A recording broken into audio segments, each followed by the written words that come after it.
Você sabia que os olhos, eles têm uma simbologia muito importante para esse filme? Francisco, eu vi um monte de gente falando que o Deckard é replicante. Você acha que ele é replicante? Você acredita que essas máquinas, esses replicantes, eles deveriam ter direitos civis assim como nós humanos? Este é uma análise de obras. E hoje nós iremos falar de Blade Runner, de 1982, Final Cut. A gente vai falar também da fábula cristã que está subrepticiamente inserida nessa obra. Meu nome é Francisco Parente. Meu nome é Henrique Oliveira. E nesse vídeo conterá spoilers, então se você ainda não viu o filme, vá assistir e depois volte para o vídeo. Would you come after me? Bom, Francisco, conta aí, você que sugeriu o Blade Runner, então eu acredito que você tem coisas legais para falar dele. Bom, porque assim, como a nossa proposta aqui é discutir uma série de obras que tratam sobre o futuro, sobre ciência, né, sobre inovações tecnológicas, como impactam a nossa vida, acho que Blade Runner é um dos maiores clássicos do cinema que abordam a questão, né? A gente já falou aqui sobre a mudança genética, a gente já falou aqui sobre a gente tentar prolongar nossa vida no mundo digital, mas é interessante pensar, e a gente falou mais ou menos disso quando a gente falou do Her, quando a tecnologia vira esse outro, quando você passa a conviver com outro ser que é meio biológico, é meio máquina, mas ele é um outro, é uma outra existência ali que está dialogando com a sua, né? Então, eu acho interessante isso, né? Porque os androides de Blade Runner, dá para ver que assim, eles não têm alguns direitos que eles deveriam ter pela humanidade que elas têm. Tanto que logo no começo do filme falam, né, que esses caçadores de androides, o que eles fazem não é considerado assassinato.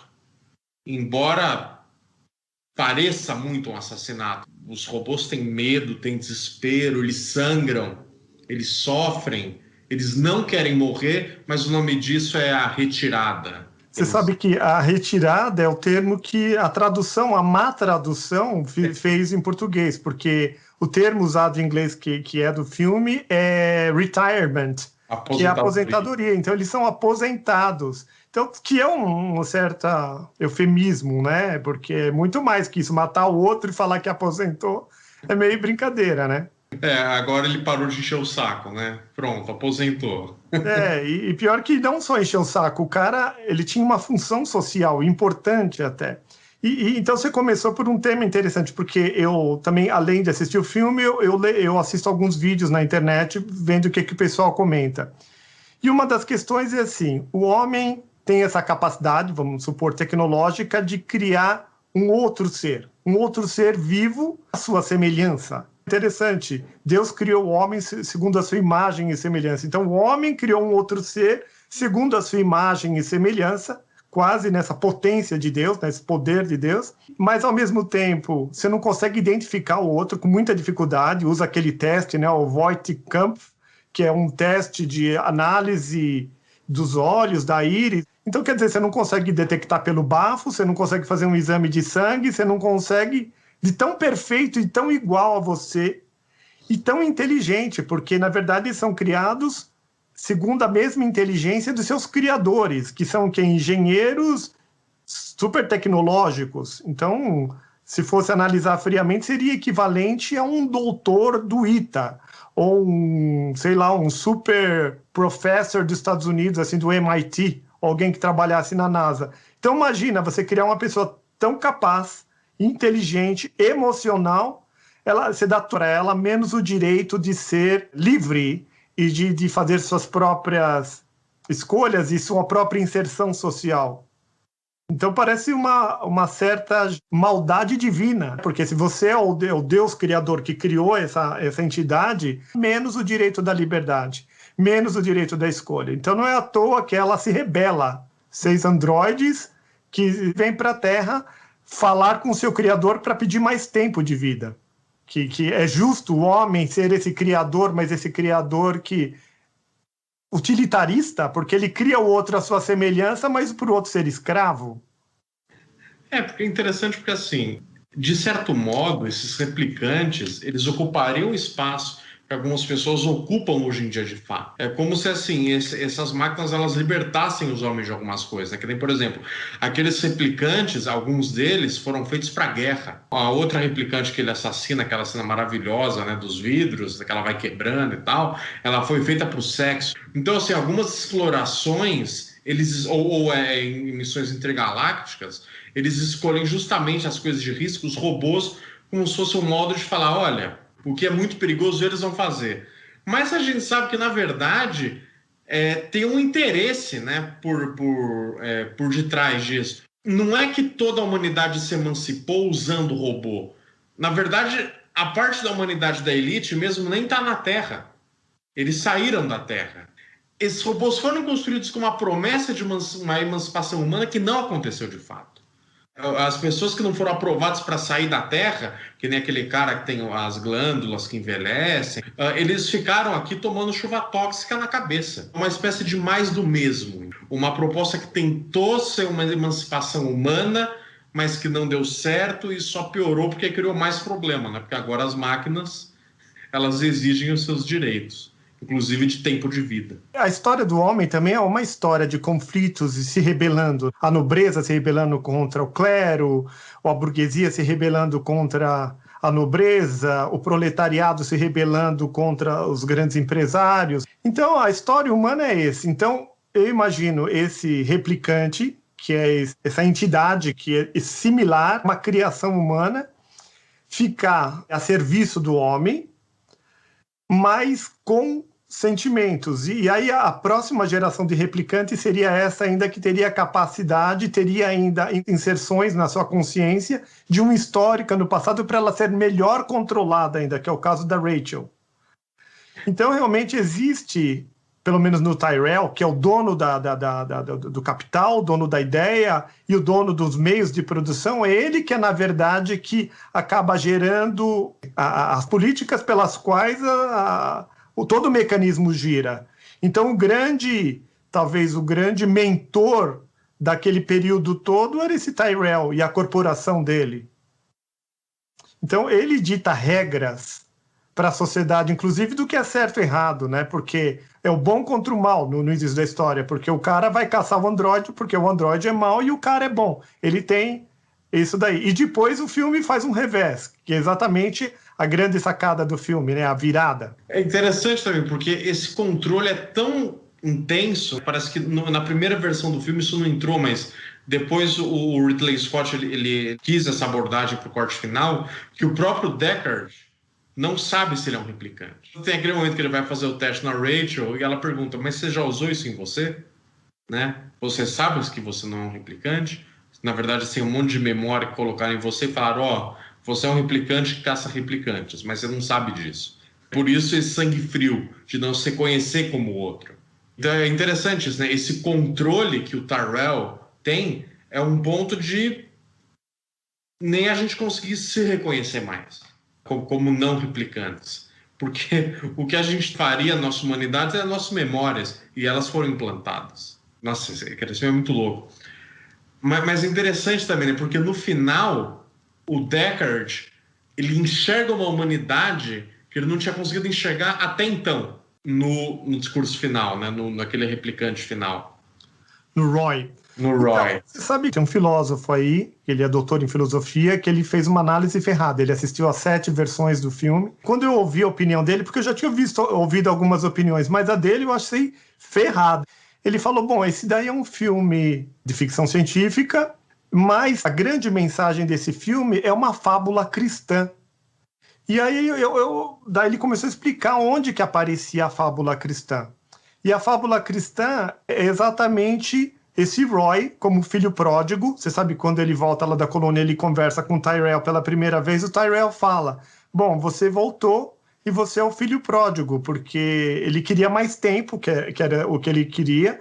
O cara explicou que não tinha jeito, porque lá, se tivesse mudado a molécula de um jeito, dá uma explicação científica, mas, quer dizer, não vai dar para você viver, mas aproveita que você por ter menos tempo, você tem muito mais intensidade. Então aproveita e viva meio que o agora, viva o presente. Então já teve uma menção bíblica ali, dessa questão de ele ser um filho pródigo. O filho pródigo vem e mata o criador, que daí também é uma questão assim muito forte, impactante. Mas no final do que ele se dá conta lá que ele vai matar o Decker, que começa naquela perseguição toda, que ele vê inclusive lá a Pris, que era a companheira dele lá, morta. Ele entendeu que ele tem pouco tempo, então ele faz um estigmata, ele pega aquele prego e fura a mão dele, sabe que nem Cristo é pregado na cruz. Eu não tinha visto essa simbologia, ou melhor, eu não tinha entendido. É lógico que eu vi ele passando prego na mão, não é alguém que impôs nele, ele se ofereceu gratuitamente, quer dizer, que nem Cristo. Cristo morre em prol da humanidade, opção própria, ele se põe prego na mão, e depois ele vai, o Decker vai morrer, por certo, ele é mais forte, já estava mais claro que o Decker ia morrer, quando ele cai, ele pega. Então é o momento que ele se redime, e aí ele pega a pomba e solta. E a pomba é uma simbologia do cristianismo, do Espírito Santo que se elevou. Então eu me entreguei, eu entendi que a vida é muito importante, é importante que você exista, eu deixo você viver e eu morro. Então seria o momento de ascensão, é no momento que, por amor ao próximo, por entendimento ao próximo, ele se eleva, salvando e se redime. É uma espécie de redenção. Você chegou a pensar sobre essa questão bíblica, essa fábula bíblica acontecendo nesse filme? Não, mas eu achei incrível. Eu não pensei nisso, mas eu achei incrível. Realmente, é interessante isso, porque ele não só salva o Deckard, como ele também dá uma lição de humanidade pro Deckard. O Deckard toma para si isso e fala, meu, eu vou ser feliz com a Rachel. Aquilo muda a cabeça dele. Ele fala, sabe, é um outro ser que tá aqui. A gente tá aqui para viver mesmo. Então, alguém que vivia da morte dos replicantes, agora vai tentar, né? E a análise desse cara eu achei interessante porque ele falou assim também, o Decker ele se redimiu no momento que ele conheceu a Rachel. É o amor que redime as pessoas. Então o amor dele pela Rachel, e aí depois lá na frente o Roy, no momento que ele entende que ele vai morrer, que não tem mais jeito para ele mesmo, que viva o outro. As experiências dele vividas eram tão importantes como a do outro, e o outro importante que ele viva também. Então é o amor pelo outro, o amor talvez pelo entendimento de todo o processo que produz a redenção. É um filme noir. Esse daí é cyberpunk, que o pessoal diz, mas tem dois momentos que aparece o sol, que é o momento que ele entra naquela sala, quando ele conhece, que ele pede para baixar a iluminação, que ele vai fazer o teste na Rachel. Esse é um dos momentos que aparece muita luz que existe. E o outro momento que aparece a luz é a história da pomba lá, que é no momento que realmente de ascensão dele. Então é um momento onde que o amor translada, é o amor que faz o processo da redenção e a ascensão, vamos dizer, para um outro plano, para um outro entendimento, para outra coisa. O afeto dele pela Rachel acaba salvando ele de um outro androide, né? A Rachel mata aquele androide que estava atrás dele. Então, que ele diz para ela, agora eu te devo uma. E ela pergunta para ele, você vai me caçar? Né? Ele fala assim, eu não vou porque eu já te devo uma, mas alguém pode ir te caçar. Um outro pode ir atrás de você. O mais curioso de tudo é que ele se apaixona por ela e realmente ele acaba ficando com ela no final das contas, mesmo a carreira dele suposta de caçador de androides, acaba ali ele mesmo tentando já escapar, né, para que ela não seja pega, não seja nada. E o cara lá, o outro detetive, sabe. Tanto é que ele vai anunciando alguns acontecimentos com aqueles origamis que ele vai deixando ao longo da história. Inclusive o unicórnio que Deckard sonhava, né? Que ele fazia aquele sonho acordado, né? Porque ele tá em cima do piano quando ele tem aquela imagem de unicórnio. E aí, como que o cara sabe disso? Então eu vi, muita gente dizendo que a partir disso é que o pessoal sabe que ele é um replicante. E também outra coisa que me veio, por que ele vai lá encontrar com o chefe de polícia e o chefe de polícia, não, mas você tem de fazer isso daí. Ele falou, não, mas eu sou aposentado, mas na hora que ele vai sair da sala, você tem que fazer isso daí. O que é que o chefe de polícia tinha contra ele que fez ele ficar? Ele ficou só por uma questão moral? Por que ele ficou? Isso não te deixou intrigado? Ele fala que não é policial, é gentinha. Mas e daí? Até aí... Gentalha, sai dali e vai embora viver tua vida. Parece que teve um tom de ameaça ali. Tipo, ó, pensa bem. Pensa bem, alguma coisa eu tenho contra você. Se você não vier fazer esse trabalho, eu vou. Alguma coisa eu tenho contra você, né? Não é possível. Isso foi muito legal que você falou. O sacrifício de um é o que redime da humanidade do outro.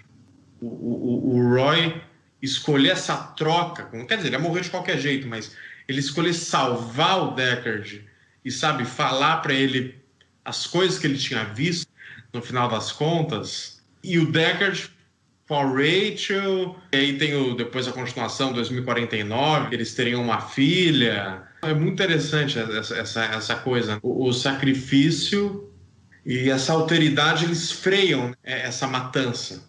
Porque o Deckard, ele é um cara que nem se falou no começo, você fala, pô, os replicantes mataram um monte de gente, mataram uma tripulação inteira, chegaram na Terra, o Deckard é o nosso herói, mas quando ele mata aquela prostituta replicante, é uma cena muito triste, é uma cena muito dura de ver. Ela correndo desesperada, ele atirando nela, assim, tipo, você vê que ela não fez nada demais. Ela não tinha feito nada. Não, tudo bem, ela tinha fugido e tal. Mas assim, ela era completamente inofensiva. Ela não queria nada mais do que tocar a vida dela sem ninguém encher o saco dela. E o Deckard caça ela e mata com a maior tranquilidade. Não com a maior tranquilidade. Tanto é que ele mata, ali ele já tá balançado. E pra ele também, se vamos considerar que ele seja um replicante. Quando ele fala lá com a Rachel, fica sabendo, né? Como ela não sabe que ela é uma replicante? Então, se ele é um replicante, ele já parte desse pressuposto que o replicante tem consciência de ser replicante. Então, se ele é um replicante, ele já tem consciência de tudo isso. Mas quando ela é morta, dá uma baixa nele, ele vai no bar e pede uma bebida alcoólica. E a atendente lá do bar atende, o que você quer? E a pessoa tá em busca de humanidade ali, porque ele é uma pessoa solitária, bêbado, sem amigos, sem envolvimento. Aí chama ele para fazer um trabalho que ele supostamente não quer. Aí ele vai lá, mata alguém que ele não tem certeza do que ele tem que fazer. Acaba de matar lá a fulana, ele vai beber uma, que é para poder esquecer. Não é uma coisa tranquila para ele. Não, mas eu digo assim, o ato dele, sabe? Ah, sei. Na frieza na hora de matar, entendeu? Sei.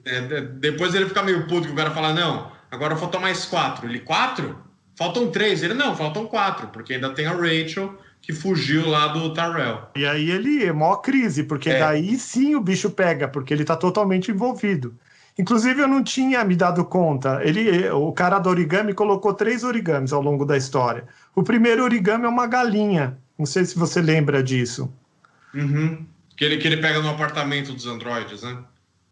Não, lá do androide tem um homem com pênis ereto. Ah, isso.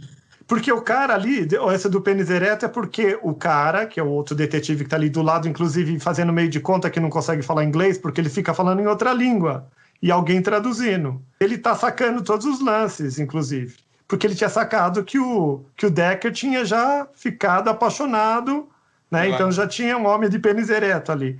E o da galinha era uma coisa assim que ele tinha meio que amarelado, ele tava com medo.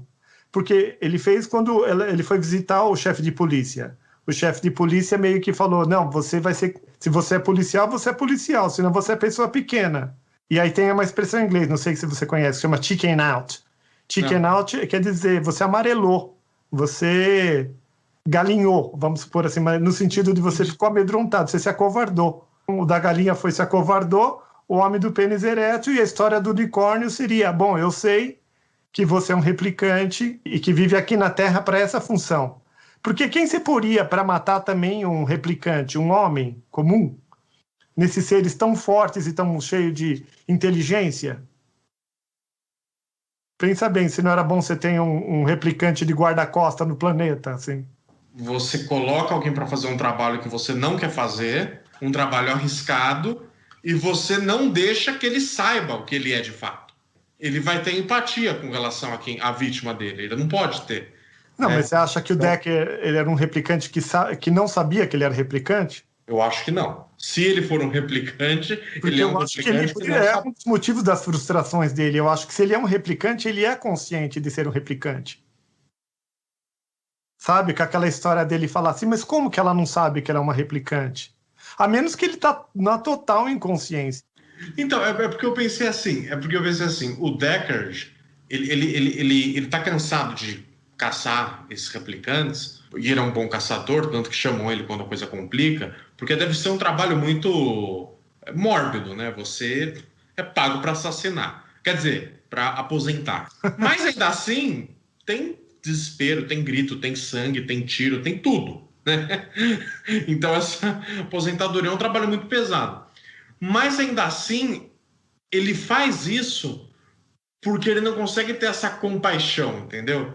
E eu acho que isso que a Roy deu para ele. Quando o Roy fala aquelas coisas e morre, você vê que o Deckard ele fica muito mexido. E ele fala: eu vou viver com a Rachel. Não é só que eu vou acobertar ela, eu vou viver com ela. E aí, quando ele pega aquele unicórnio, ele fala: ah, ele sabe que eu sou. Então eu sou. Então eu sou. Então aí que ele se reconhece que ele é um replicante. Eu pensei nisso. Quando ele pega aquele unicórnio, ele fala: eu também sou um replicante. Porque eu sonhei com o unicórnio e o outro tá me apontando exatamente o que é. Eu vi um monte de gente falando sobre unicórnio, que podia ser isso, que podia ser aquilo, porque o unicórnio é uma criatura mágica, não sei o que lá. Mas eu gostei, inclusive, da sua análise aí, de que pode ser realmente o momento de insight dele. É o momento que alguém anuncia para ele que ele é o replicante. Porque até então, ele podia estar na ignorância mesmo do processo. Porque é muito difícil você matar um replicante sendo um replicante. Embora a Rachel faz isso. Que é um momento também de amor. Ela também, já em alguma medida, ela faz um replicanticídio. Ela mata lá o cara, o Leon, acho que é, né? Leon. Exatamente para salvar o Deckard. Então também ela já estava envolvida a um ponto de acreditar que aquilo, por amor, o que a pessoa não faz por amor. Não importa se o Deckard é ou não replicante, ela ama ele, né? Aí a análise do cara que eu achei boa pra caramba, que é essa história do amor. Em potência, todo mundo é mais ou menos igual. Todo mundo nasce com uma natureza similar. E aí a vida vai colocando desafios pra gente. Aí depende como a gente se posiciona frente aos desafios. Aí que a gente se atualiza, aí que a gente se vê quem a gente é de verdade. Em potência a gente é tudo, mas a cada nova situação que se apresenta, eu mato ou não mato? Eu amo ou não amo? Eu escolho fazer o bem ou fazer o mal? Eu me preocupo com um amigo ou com o outro?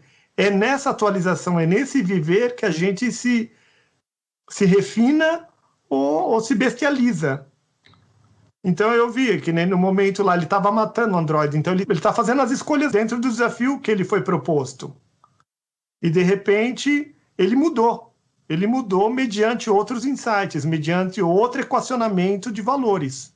Porque o Roy, ele parece uma besta, né? Ele é a bestialização completa. Ele é um assassino assim... cruel, com sangue nos olhos, né? Aparentemente ele veio como um demônio, alguém que caiu lá do céu, um Lúcifer, assim.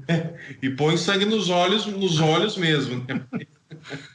Né? Ele é um cara assim, e depois ele escolhe, né, ter a redenção dele e falar: não, eu passei a vida matando, eu sou um androide que mata.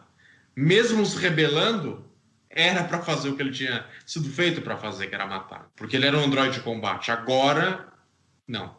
Agora eu vou salvar.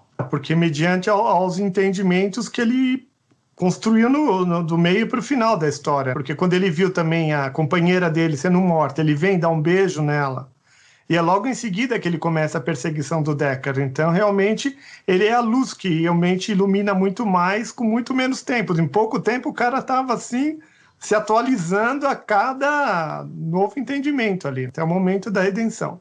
Outra coisa também que me fez lembrar do nosso bate-papo da semana passada, da nossa história de perpetuação, foi ele dizer assim: eu vi coisas fantásticas, coisas maravilhosas, e que vão se perder agora como as gotas da chuva. Super poético. Mas isso não é com todo mundo. A gente vive nossa experiência de vida, a gente passa por nossas alegrias, por nossas tristezas, e depois a gente morre e vai embora. Todos os esforços que a gente fez. Então, por exemplo, quantos livros você leu, quanta coisa você aprendeu, quanta coisa a gente não faz na vida que faz, parece que é para deixar alguma coisa, e aí, de repente, que nem no caso dele, o que vai se perpetuar? Só a virtude dele de ter salvado uma pessoa e ter deixado isso como legado. O legado é, inclusive, abstrato, porque o outro pode, inclusive, não virar com o que você queria. Então, imagina um pai que cuida a vida inteira de um filho, dá a melhor educação, dá o melhor de si, e aí, na verdade, não é garantia que aquele jovem, que aquele adulto, que aquele indivíduo vai ser aquela coisa fantástica. Vai ser o que tiver de ser, mas é o acreditar que aquilo é possível. É a virtude da pessoa, é o momento de escolha, é o que faz ele, talvez, amar. É talvez a ideia de que você amou e entregou o melhor, tchau, e tchau, porque ele vai embora, é o que sobrou dele. O que sobrou dele foi a vida do Deckard. Porque o que ele tinha antes eram as imagens em Orion. Aquilo também era útil. Que serviria? Ele fala, eu vi coisas fantásticas. Mas e aí? É fantástico? Sobra para os outros? Ter serventia? Para ele tinha serventia, senão ele não falaria isso. Que serventia teria a experiência dele de ter visto, não sei, cometas explodindo em Orion? Não é nem cometa, né? As guerras, espaçonaves, que ele fala. Delega algumas referências, algumas importâncias onde é importante só para ela. E aí eu também queria falar dos olhos. Você se deu conta da história dos olhos? Que o filme começa com um olho, né? Começa com uma cidade e tem um olho que reflete tudo aquilo. Sim. Retorna várias vezes. O cara que faz o olho, o Roy como mata lá o Tyrell, enfiando o dedo nos olhos. Os óculos do Tyrell. Os óculos também do cara que faz olhos, que é sempre com algum dispositivo para enxergar com mais grandeza. Né? E mesmo o teste, né, de descobrir se o replicante é pelos olhos. A coruja que fica olhando. E no final o Roy fala das coisas que ele viu. Então é toda uma metáfora que ela se repete. A ideia de que os olhos são a entrada da alma. Porque assim, qual que é o problema dos androides? Eles são feitos à nossa imagem e semelhança. Eles são replicantes. Eles replicam a gente. Eles são feitos à nossa imagem e semelhança, ao ponto de a gente não conseguir reconhecer desse ponto de vista sensível, do olhar. Então a gente tem que submeter a um teste para conseguir enxergar alguma característica que destoe, entendeu? Assim, a gente tem que ampliar com uma máquina que pegue o olho dele, veja involuntariamente a pupila dele dilatando, uma teste de emoção, para conseguir ver se ele é um androide. Então, assim, eu acho que... mas, ao mesmo tempo, o que esse olhar mais profundo, esse olhar mais técnico, o que ele traz pra gente, no final, sabe? Eu senti isso, sabe? E aí você falou, tá, o Roy viu um monte de coisa, mas, no final, o que isso é? O que é esse olhar? O que é essa ampliação do olhar? O segundo Blade Runner esteja muito preso à questão das imagens e do olho, e pouco preso ao que realmente importa. Porque não importa se a Rachel é ou não uma replicante, sabe? Ela é uma pessoa boa, ela não faz mal a ninguém. Por que ela tem que morrer? Só porque ela é uma replicante? Porque o teste lá do olho deu que ela... E o que é moral e o que é justo, o justo é dar a cada um o que lhe é de direito. A sociedade chegou a tal ponto que o justo era matá-la porque ela não deveria estar ali. Eu gosto até da expressão em inglês, law enforcement. Então, por exemplo, o Deckard, ele é um law enforcement, ele só está reforçando o que a lei diz. O que é justo é dito por um esquema social grande, maior que você. Então, por exemplo, talvez na Alemanha nazista, matar judeu era uma coisa que estava justa, que estava avalizada por um sistema maior. E aí você consegue dar um tiro na pessoa e ir embora para casa e jantar com a sua família, alguma coisa assim.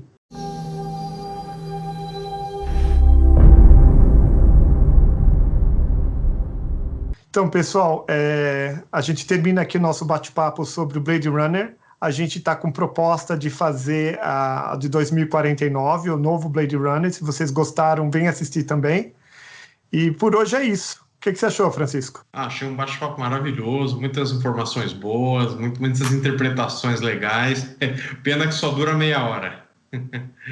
Muito bom. Bom, o mínimo que você pode fazer se você gostou disso é deixar o seu like, compartilhar e deixar um comentário pra gente. Valeu, pessoal. Um grande abraço. Grande abraço. Have you ever retired a human by mistake?